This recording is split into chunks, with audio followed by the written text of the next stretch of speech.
играме 3 надпревари квалификацијски со Young Boys на 11 август во Турново, на 13 против ПАОК, шампион на Грција, во Струмица и последниот надпревар против Голеадор, шампиони на Молдавија, на 16 август. Најдобриот во групата оди во 32-те најдобри, кои што ќе се излечат на 23 август и тука више може, ако бидеме први, може да ни падне некој од силните екипи кои што лани стигнаа далеко, тоа се Арсенал, тоа се Лион, тоа е Турбине, тоа е Франкфурт и така натаму, јас лично се надевам. И две најдобри второпласирани ќе заминат исто така во тие 32 најдобри. Мислам дека според ова што го имаме сега, се надевам дека можеме и имаме можност да видиме првиот македонски тим што ќе заигра во прво коло од Лигата на шампионите.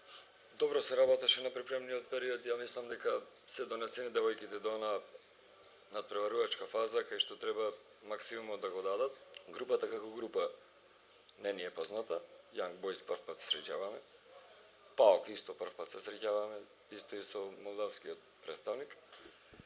Така да нешто што имаме како информации, тие остануваат надпреварите да го кажат своето.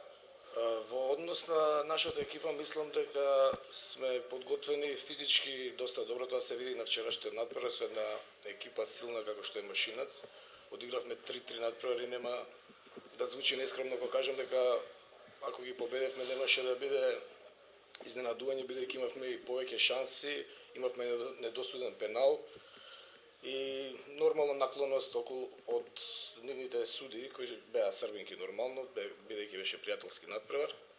Во однос на физичката подготовка исто дојде до израз на вчерашниот надпревар, се види дека добро парираме на сите делови на теренот, дека добро правиме притисок по одземена топка, што значи дека и физички сме добро подготвени. Брзо се позиционираме после изгубена топка, исто така по одземена топка, исто така добро се отвараме, се позиционираме и градиме напад.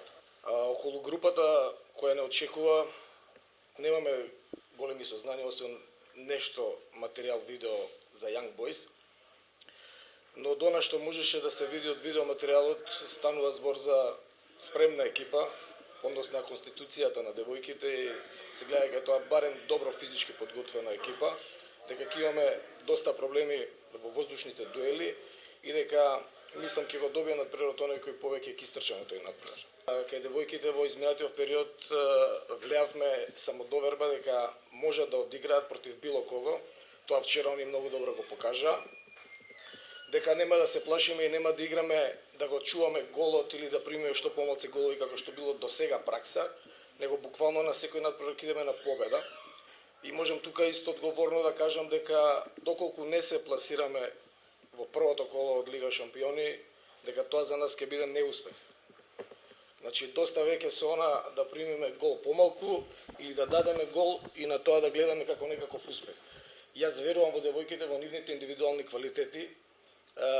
Мене ми е жал што немавме повеќе време за подготовки од тактички аспект, бидејќи некои недостатоци не можам да бидам максимално задоволен од вчерашниот надпревар, но некои тактички недостатоци се видоа вчера, на моменти се одигра тактички зрело, на моменти тоа паѓаше во вода, но сепак мислам дека сме подготвени да направиме еден стварно успех, кој до сега мислам ни една екипа ни во машкиот фудбал нема направено. Значи нема да бидеме топовска храна за нашите противници, него ќе идеме на победа на секој надпревар. И доколку не се квалифицираме повторно ќе кажам дека ќе биде тоа неуспех. Бидејќи со моето искуство ова шеста квалификација ми е од Лига шампиони, порано бевме, значи топовска храна бевме. А сега тоа го нема више во македонски женски фудбал. Го нема и мислам дека ќе успееме во ред. Редна една македонска фудбалска екипа женска да продолжи понатаму.